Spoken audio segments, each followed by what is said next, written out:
नमस्कार दोस्तों, स्वागत है आपका रिपोर्टर लाइव देख रहे हैं आप। मैं हूं आपके साथ शिवम सोनी। रिपोर्टर लाइव में हम आपको दिन भर की तमाम बड़ी खबरों से रूबरू कराएंगे। तो चलिए शुरुआत करते हैं रिपोर्टर लाइव का सिलसिला। हमारे हर संवाददाता ग्राउंड जीरो से देंगे आपको हर महत्वपूर्ण अपडेट। पहली खबर, संसद के चौथे दिन की कार्यवाही भी आज हंगामे की भेंट चढ़ी और जमकर बवाल हुआ। बता रही हमारे सहयोगी स्वीटी दीक्षित। आज सदन की कार्रवाई का चौथा दिन था। जैसे पिछले 3 दिन से लगातार कार्रवाई स्थगित पे स्थगित होती जा रही थी, आज चौथे दिन भी वही हुआ। कार्रवाई शुरू होते ही स्थगित हो गई। पहले सुबह 11 बजे कार्रवाई शुरू हुई। राज्यसभा और लोकसभा दोनों ही सदनों की कार्रवाई 11 बजे शुरू हुई। उसके बाद 2 बजे तक के लिए स्थगित कर दी गई। जैसे ही 2 बजे कार्रवाई शुरू हुई, उसके बाद से फिर से ये कार्रवाई शुक्रवार सुबह 11 बजे तक के लिए स्थगित कर दी गई। आपको बता दें, ये पहली बार नहीं है जब राज्यसभा और लोकसभा दोनों ही सदनों में ऐसी कार्रवाई स्थगित हो रही है। पिछले 3 दिनों से लगातार यही हो रहा है। सिर्फ मुद्दा एक ही उठ रहा है, सत्ता पक्ष की ओर से राहुल गांधी का मुद्दा उठाया जा रहा है, जो कि उन्होंने विदेश में बयान दिया था। तो वहीं आपको बता दें, विपक्ष की ओर से अडानी जेपीसी के गठन की मांग लगातार उठ रही है। इसलिए विपक्ष जो है ये सदन की कार्यवाही नहीं चलने दे रहा है। इसी बीच जानकारी निकल कर ये सामने आई है कि राहुल गांधी भी विदेश से वापस आ गए। आज सदन की कार्यवाही में वो हिस्सा लेने वाले थे, लेकिन इससे पहले जो है कार्रवाई स्थगित कर दी गई। आपको जानकारी दे रहे कि राहुल गांधी का सदन में जाने से पहले एक बयान भी आया। राहुल गांधी ने बोला कि मैंने विदेश में कोई भी देश का अपमान नहीं किया है, मुझे अपनी बात रखने का मौका मिलेगा तो मैं जरूर रखूंगा। तो वही मल्लिकार्जुन खड़गे ने कहा है कि राहुल गांधी किसी भी तौर पे माफी नहीं मांगने वाले, क्योंकि पीएम मोदी भी जब देश में जाते हैं, वो भी देश का अपमान करते हैं, वो तब माफी मांगते हैं नहीं ना। तो इसलिए राहुल गांधी नहीं माफी मांगेंगे और देखना होगा कि आगे चल के क्या सदन की कार्रवाई इसी तरीके से स्थगित होती रहेगी कि विपक्ष की रार की वजह से लगातार जो है इस तरीके की स्थगित कार्रवाई होती रहेगी लोकसभा और राज्यसभा की, या विपक्ष सदन की कार्रवाई चलने देना चाहता है। कैमरा पर्सन निकांत गुप्ता के साथ स्वीटी दीक्षित, इंडिया वॉइस। उधर सदन में जारी गतिरोध के बीच पहली बार राहुल गांधी सदन पहुंचे। बता रहे हमारे सहयोगी Vishal Mishra. London Cambridge university में दिए गए बयान को लेकर के राहुल गांधी के खिलाफ संसद के दोनों सदनों में जोरदार हंगामा चल रहा है। इस बीच आज राहुल गांधी लंदन से लौटे, जिसके बाद वो संसद में पहुंचे और उन्होंने कहा है कि मुझे अगर मौका दिया जाता है तो मैं इस बात का जवाब दूंगा कि मैंने कैम्ब्रिज विश्वविद्यालय में क्या कहा है, जिसको लेकर के विपक्ष लगातार सत्ता पक्ष इस पर विरोध कर रहा है इसका कि लंदन में जाकर के राहुल गांधी देश की छवि खराब कर रहे हैं। इसको लेकर के उन्होंने कहा, साफ कहा है कि मुझे अगर इजाजत दी जाती है तो मैं इसके बारे में अपनी बातें रखूंगा। ये पूछे जाने पर कि सत्ता पक्ष उनके बयान के लिए उनमें माफी की मांग कर रहा है, राहुल गांधी ने संसद परिसर में कहा कि अगर वे मुझे संसद में बोलने की अनुमति देते हैं तो मैं सोचता हूं वह करूंगा। बता दें कि संसद के बजट सत्र के दूसरे चरण की शुरुआत से ही सत्ता पक्ष के सदस्य लंदन में राहुल गांधी द्वारा भारतीय लोकतंत्र के संबंध में की गई टिप्पणी को लेकर के उनसे माफी की मांग कर रहे हैं। हालांकि कांग्रेस ने भी पीएम मोदी द्वारा विदेशी दौरे के दौरान पहले भारत को लेकर की गई टिप्पणी का हवाला देते हुए बीजेपी पर पलटवार किया है। वहीं केंद्रीय मंत्री किरण रिजिजू ने कहा है कि अगर एक संसद सदस्य के भारत विरोधी कृत्य की निंदा सांसद नहीं करेंगे तो उनसे सवाल पूछेंगे कि वे संसद में क्या कर रहे थे। अगर पूर्व कांग्रेस अध्यक्ष देश को नुकसान पहुंचाने की कोशिश करते हैं तो भाजपा ना चुप बैठेगी और ना ही उन्हें माफ करेगी। बता दें कि पिछले दिनों लंदन यात्रा पर गए राहुल गांधी ने आरोप लगाया था कि भारतीय लोकतांत्रिक ढांचों पर बर्बर हमले हो रहे हैं। उन्होंने ये आरोप भी लगाया था कि देश की संस्थाओं पर व्यापक हमला हो रहा है। तो लंदन में कैम्ब्रिज यूनिवर्सिटी में दिए गए बयान को लेकर के सत्ता पक्ष लगातार विरोध प्रदर्शन कर रहा है। संसद से लेकर के सड़क तक विरोध किया जा रहा है, जिसको लेकर के राहुल गांधी ने साफ कहा है कि आज वो पहली बार संसद पहुंचे लंदन से आने के बाद, तो उन्होंने साफ कहा है कि मुझे अगर मौका मिलता है तो मैं इसके बारे में जानकारी दूंगा। कैमरामैन निकांत गुप्ता के साथ विशाल मिश्रा, इंडिया वॉइस। उधर संसद में आज भी विपक्ष ने अडानी और जेपीसी की मांग को लेकर जमकर प्रदर्शन किया। बता रही हमारी सहयोगी जूही। अडानी मामले को लेकर केंद्र सरकार से कांग्रेस जेपीसी की मांग को लेकर सड़क से संसद तक लामबंद हो गई है। कांग्रेस कमेटी ने राजभवन का घेराव करने के लिए मार्च निकाला। दिल्ली कांग्रेस अध्यक्ष अनिल चौधरी और कांग्रेस नेता अलका लांबा प्रदर्शन में शामिल रहे। इस दौरान लोग नोटों की माला पहने नजर आए और उनके हाथों में प्रधानमंत्री नरेंद्र मोदी और अडानी की तस्वीर वाले पोस्टर थे। प्रदर्शनकारियों को रोकने के लिए पुलिस ने बैरिकेडिंग करके रोकने की कोशिश की। कांग्रेस नेता अलका लांबा ने अपने एक बयान में कहा कि एक व्यक्ति के कारण हिंदुस्तान का पैसा डूब रहा है और ये तानाशाह सरकार है। हमारी मांग है कि अडानी के महाघोटाले की जेपीसी के गठन कर जांच कराई जाए। उन्होंने कहा कि सरकार यह अच्छी तरह जानती है, अगर यह मान ली गई तो न सिर्फ अडानी नापे जाएंगे बल्कि देश के प्रधानमंत्री भी नप जाएंगे। हमने हर राज्य की राजधानी में प्रेस कॉन्फ्रेंस करके यही बात रखी है कि हम क्यों जेपीसी की मांग कर रहे हैं। सिर्फ सड़क ही नहीं, संसद तक हम अपनी यह मांग रखेंगे। राहुल गांधी पर विपक्ष के हमले को लेकर अलका लांबा ने कहा कि राहुल गांधी कहते हैं देश में लोकतंत्र की हत्या की जा रही है, संवैधानिक संस्थाओं का दुरुपयोग किया जा रहा है। तो यह मुहर लगते हुए दिख रही है कि जेपीसी की चर्चा को होने से रोकने के लिए सदन नहीं चलने दिया जाएगा। चुने हुए सांसदों को ईडी दफ्तर नहीं जाने देंगे और जो इसके खिलाफ आवाज उठाएगा वहां पुलिस और सीबीआई की लाइन लगा देंगे। कैमरामैन निकांत गुप्ता के साथ मैं जूही, इंडिया वॉइस। उधर पूर्व डिप्टी सीएम मनीष सिसोदिया की मुश्किलें कम होने का नाम नहीं ले रही हैं। लगातार उनकी मुश्किलें बढ़ती जा रही हैं। आखिरकार कौन सी नई मुश्किल बढ़ गई है मनीष सिसोदिया की, बता रही हमारी सहयोगी जूही। दिल्ली के पूर्व डिप्टी सीएम मनीष सिसोदिया पहले से ही सीबीआई की गिरफ्त में है। उनको बाद में ईडी ने गिरफ्तार कर लिया था। अब देखिए उनकी मुश्किलें लगातार बढ़ती हुई दिखाई दे रही है। उनकी मुश्किलें कम होने का नाम ही नहीं ले रही। अब बता दें कि एक और मामले में उनके खिलाफ केस दर्ज किया है। ये है जासूसी कांड का मामला। आपको जानकारी दे दें कि 2015 का ये मामला है जिसके खिलाफ मनीष सिसोदिया के खिलाफ केस दर्ज किया है सीबीआई ने। आम आदमी पार्टी ने साल 2015 के आसपास एक फीडबैक यूनिट तैयार की थी। इस फीडबैक यूनिट से कई लोगों को जासूसी की गई थी। यह भी आरोप है कि इस यूनिट में भर्ती के लिए एलजी से कोई भी परमिशन नहीं ली गई थी।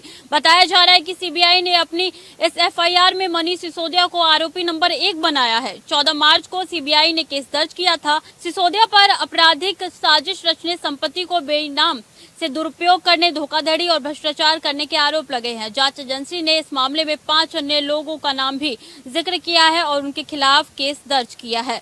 आपको जानकारी दे दें कि लगातार मनीष सिसोदिया की मुश्किलें बढ़ती हुई नजर आ रही है और इस जासूसी कांड में, ये फीडबैक जासूसी कांड में एक और केस जब उनके ऊपर दर्ज किया है। अब देखना होगा कि आम आदमी पार्टी की तरफ से क्या प्रतिक्रिया सामने आती है। क्या यूं ही मनीष सिसोदिया की मुश्किलें बढ़ती जाएंगी या कम होने का नाम भी लेंगी। कैमरा पर्सन निकांत गुप्ता के साथ स्वीटी दीक्षित, इंडिया वॉइस। पंजाब की भगवत मान सरकार का 1 साल का कार्यकाल पूरा हो गया है। कैसा रहा 1 साल का कार्यकाल, बता रही हमारे सहयोगी जूही। पंजाब के मुख्यमंत्री भगवंत मान सिंह ने अपनी सरकार के 1 साल पूरा होने पर अपनी सरकार की उपलब्धियां गिनवाई। इस दौरान उन्होंने कहा कि वो राज्य की गति के लिए तमाम कोशिशें करेंगे जिससे यह पंजाब एक बार फिर जो है वो रंगला पंजाब बन सके। युवाओं के लिए सरकारी नौकरी और मोहल्ला क्लिनिक खोलने जैसी गारंटी को पूरा किया। आकांक्षाओं और बड़ी उम्मीदों के साथ चुनी गई आप सरकार ने अपना 1 साल पूरा कर लिया है। पंजाबियों ने 1 साल पहले आपको भारी जनादेश देकर इतिहास रच दिया था।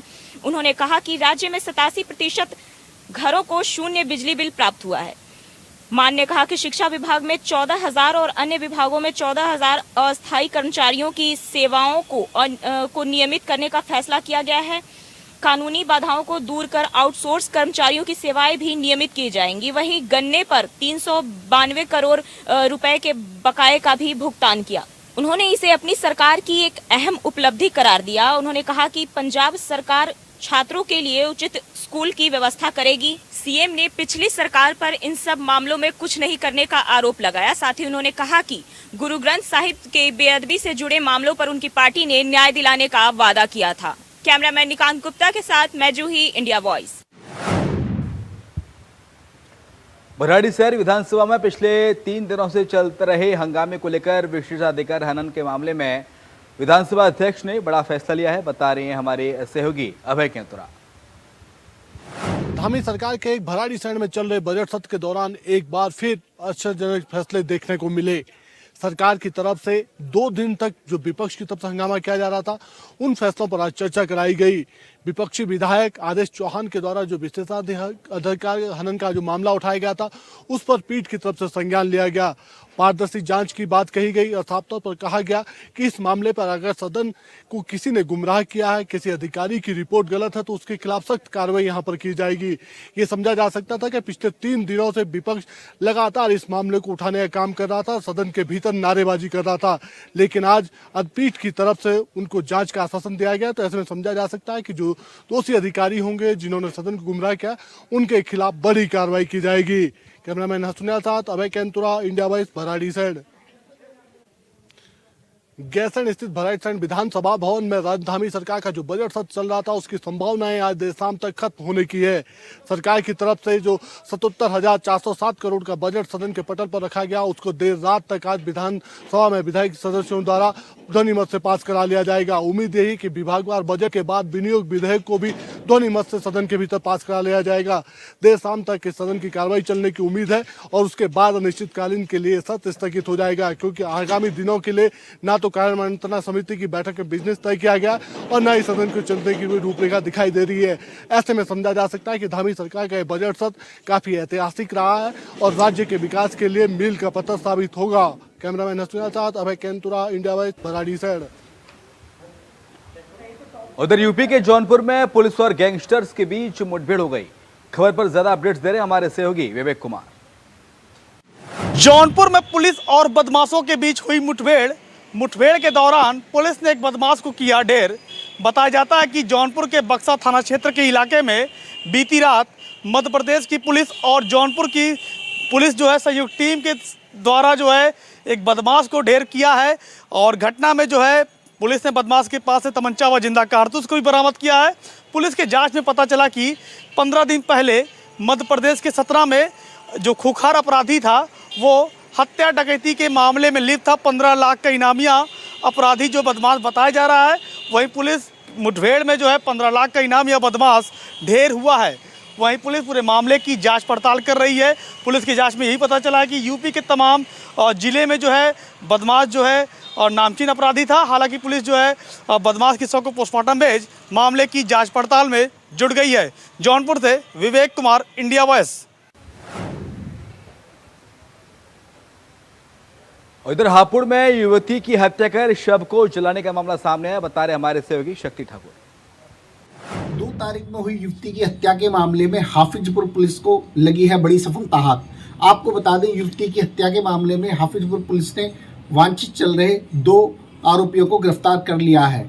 दोनों आरोपी युवती के भाई हैं, एक सगा भाई है और एक चचेरा भाई है। सगे भाई अरुण और चचेरे भाई चतुरू को पुलिस ने गिरफ्तार किया है और इनके कब्जे से हत्या में इस्तेमाल की गई बेडशीट व मोटरसाइकिल भी बरामद की है।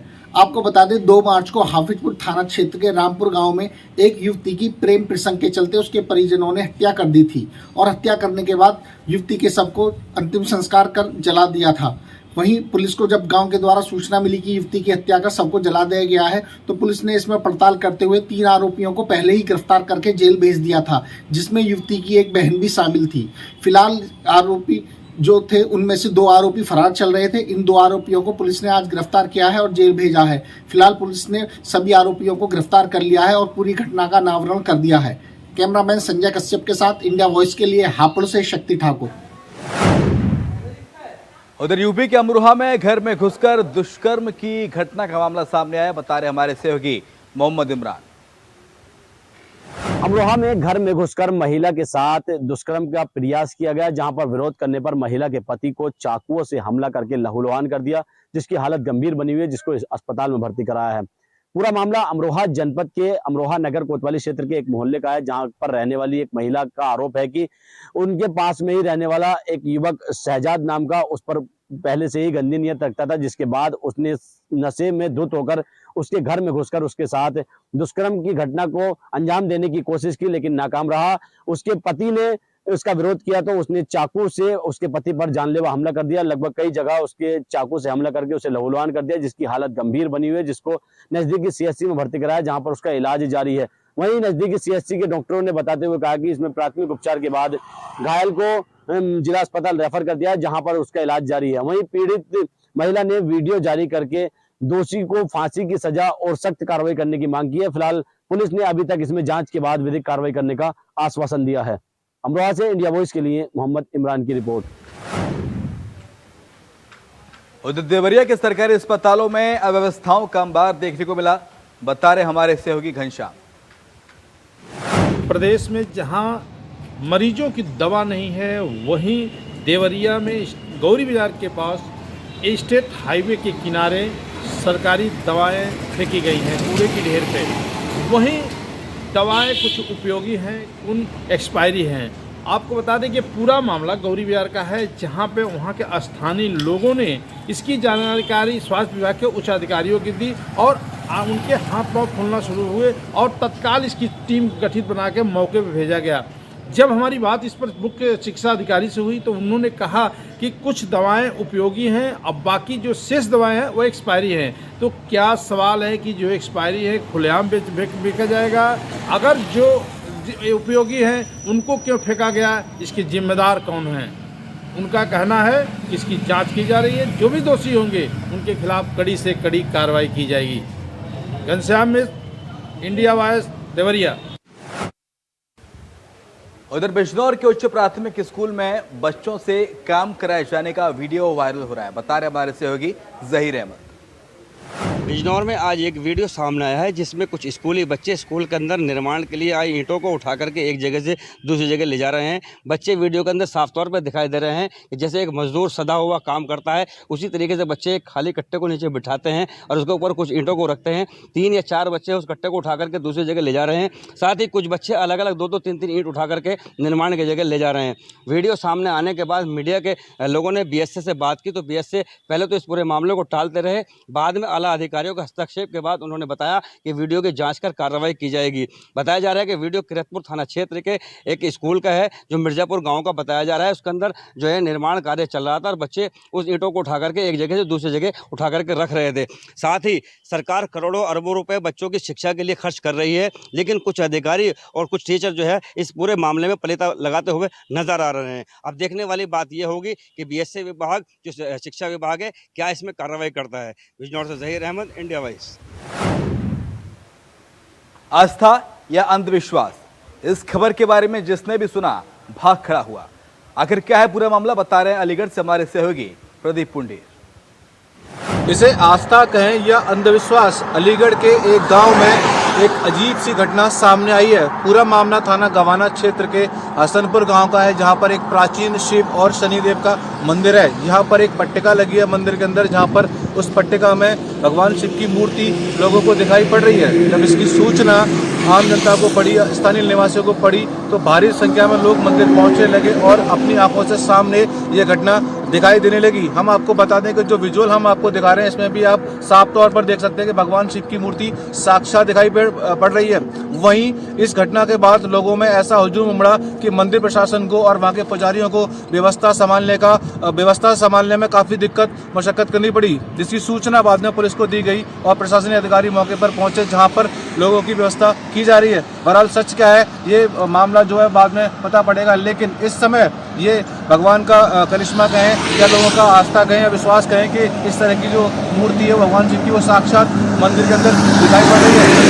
पुजारी का कहना है कि इस तरह भगवान शिव ने स्वयं मंदिर को आशीर्वाद दिया है ताकि लोगों को उनके दर्शन हो सकें और मंदिर की भी प्रतिष्ठा बढ़ सके। मैं प्रदीप पुंडीर, इंडिया वॉइस, अलीगढ़। उधर यूपी के लखीमपुर खीरी में पुलिस और बदमाशों के बीच मुठभेड़ देखने को मिली। आखिर क्या हुई मुठभेड़, क्या थी वजह, बता रहे हमारे सहयोगी राम जी।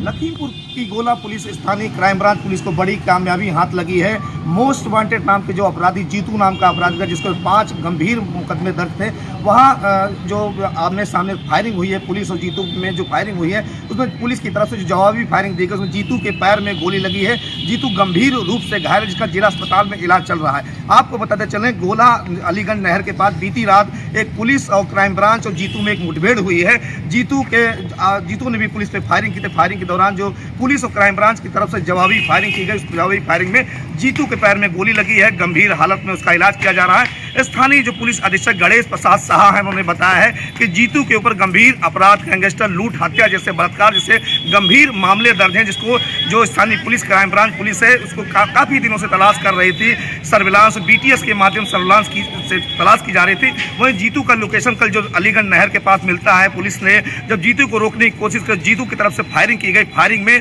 पुलिस की जवाबी फायरिंग में जीतू के पैर में गोली लगी है, जिसका इलाज किया जा रहा है। जिला अस्पताल में जीतू का इलाज चल रहा है। लखीमपुर खीरी से इंडिया वाइस से रामजी सिंह। उधर हमीरपुर में भारतीय मजदूर संघ ने प्रदर्शन किया। प्रदर्शन की तमाम वजह रही और इसको लेकर भारतीय मजदूर संघ ने प्रदर्शन किया। मांगें पूरी नहीं हो रही थी। खबर का जायजा लिया हमारे सहयोगी रूपेश गुप्ता ने।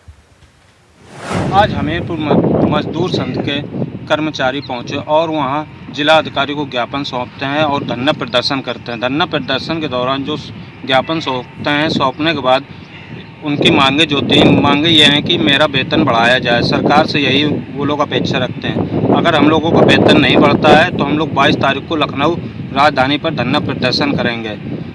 इसके दौरान जो हम लोगों ने बात की, वहाँ पर जो कर्मचारी थे उन्होंने कहा है कि हम लोगों का इतने वेतन में कुछ भी नहीं हो पा रहा है, ना घर चल पा रहा है, ना बच्चों को हम लोग पेट पाल पा रहे हैं। अगर हम लोगों की मांग नहीं पूरी होती है तो हम लोग आमरण अनशन पर बैठ जाएंगे। इंडिया वाइस से रूपेश गुप्ता, हमीरपुर। और यूपी के प्रयागराज में उमेश पाल हत्याकांड का एक नया CCTV फुटेज सामने आया है। ये CCTV फुटेज उमेश के घर के बाहर का बताया जा रहा है। खबर पर ज्यादा जानकारी दे रहे हैं हमारे सहयोगी शुएब रिजवी। प्रयागराज में चर्चित उमेश पाल कांड के 20 दिन बीत जाने के बाद अभी भी पुलिस के हाथ खाली है। हालांकि एसटीएफ और पुलिस की टीम लगातार छापेमारी कर रही है, लेकिन सबसे बड़ा सवाल ये उठ रहा है कि जो CCTV में लोग दिख रहे हैं उन तक पुलिस कब पहुंचेगी। इस बीच में आज एक और CCTV सामने आया है, जिसमें बाकायदा दिख रहा है कि जब हमलावरों ने हमला किया तो उमेश पाल जो अपने घर की गली है उसमें भागने की कोशिश कर रहे थे। इस बीच में शूटर इतने खतरनाक थे कि उसने बाकायदा उमेश पाल का पीछा किया। इस बीच उमेश पाल से और शूटर से झड़प भी होती है और उसके बाद शूटर उन पर कई गोलियां दाग देता है। इसी बीच में एक पुलिस का जवान, जो उमेश पाल के 2 सुरक्षाकर्मी इस घटना में मारे गए थे, उसमें एक जवान भागता हुआ नजर आता है और थोड़ी देर बाद बमबाज ने उस पर बम से हमला किया। उस बम के लगने के बाद न सिर्फ वहां धुआं छा गया, अंधेरा छा गया और गंभीर रूप से सिपाही भी घायल हो गया। इस CCTV विजुअल में एक लड़की भी दिखती है जो कहीं ना कहीं शायद उमेश पाल के परिवार की लड़की है, जो उसकी मदद के लिए आती है, लेकिन वहाँ के हालात और शूटर्स के मंसूबों को देख करके वो वापस भागती हुई दिख रही है। तो कहा जा सकता है कि लगातार जो CCTV विजुअल आए हैं और जो अब तक की जांच है उसमें जो चीज़ें सामने आई, उसके बाद भी अभी भी पुलिस के लिए सबसे बड़ी चुनौती ये है कि अब तक उन लोगों तक वो पुलिस या STF की टीम नहीं पहुँच चुकी है। राजनीतिक रूप से इस मामले ने काफ़ी तूल पकड़ा है, इसलिए आने वाले दिनों में देखना होगा कि इस मामले में पुलिस कब खुलासा करती है और STF कब तक उन शूटर तक पहुँच पाती है। प्रयागराज। उधर यूपी के रायबरेली में रोडवेज बस को धक्का लगाते हुए यात्रियों का वीडियो वायरल हो रहा है। बता रहे हमारे सहयोगी राजू तिवारी। रायबरेली का एक वीडियो वायरल हुआ है जिसमें रोडवेज बस को धक्का मारते हुए यात्रियों द्वारा देखा गया, जिसको संज्ञान में लेते हुए समाजवादी पार्टी की मीडिया सेल के द्वारा प्रतिक्रिया दी गई है और उत्तर प्रदेश सरकार पर तंज कसते हुए कहा गया है कि यूपी की $1 ट्रिलियन वाली सरकार की इकोनॉमी का ये हाल है। किराया पूरा दो और धक्का मार बस पर सवारी करो, ऐसा कहते हुए समाजवादी पार्टी के द्वारा जो है चुटकियां ली गई हैं, जिसमें साफ तौर पर देखा जा रहा है कि किस तरह से बस को यात्रियों द्वारा धक्का दिया जा रहा है और इसी बस पर समाजवादी पार्टी की मीडिया सेल पेज पर जमकर चुटकियां ली गई हैं। सरकार पर तंज कसते हुए उनके द्वारा कहा गया है कि यही धक्का मारने वाली जनता एक दिन आपकी सरकार को भी धक्का मारकर बाहर कर देगी। तो आपको बता दें कि इस पूरे मामले के बाद रायबरेली जिले में गर्माहट राजनीतिक बढ़ गई है। आपको बता दें पूरा मामला रायबरेली जिले के लालगंज कोतवाली क्षेत्र का है, जहां रेलवे क्रॉसिंग के पास ये रोडवेज बस बंद हो गई और उसके बाद उसकी बैटरी खराब होने के बाद वो स्टार्ट नहीं हो रही थी, जिसके दौरान यात्रियों के द्वारा धक्का मारा जा रहा था और धक्का मारने के बाद बस स्टार्ट हुई। इस पूरे मामले का वीडियो किसी के द्वारा बना लिया गया और सोशल मीडिया पर वायरल कर दिया गया वीडियो को, जिसके बाद समाजवादी पार्टी के द्वारा तत्काल वीडियो को संज्ञान में लेते हुए समाजवादी पार्टी की मीडिया सेल पर पूरे मामले पर तंज कसा गया है और योगी सरकार को स्पष्ट रूप से देखा जा सकता है कि किस तरह से समाजवादी पेज पर यह कहा गया है कि यह है $1 ट्रिलियन वाली सरकार की इकोनॉमी और किस तरह से रोडवेज बस पर आप किराया पूरा दो और धक्का मार बस पर सफर करो, कुछ इस तरह के स्लोगन लिखते हुए तंज कसा गया है, जिसको लेकर रायबरेली जिले में काफी राजनीतिक हलचल बढ़ गई है। Raju Tiwari, India voice, Raebareli. और इसी के साथ रिपोर्टर लाइव में फिलहाल इतना ही। खबरें लगातार जारी हैं, आप देखते रहिए इंडिया वॉइस।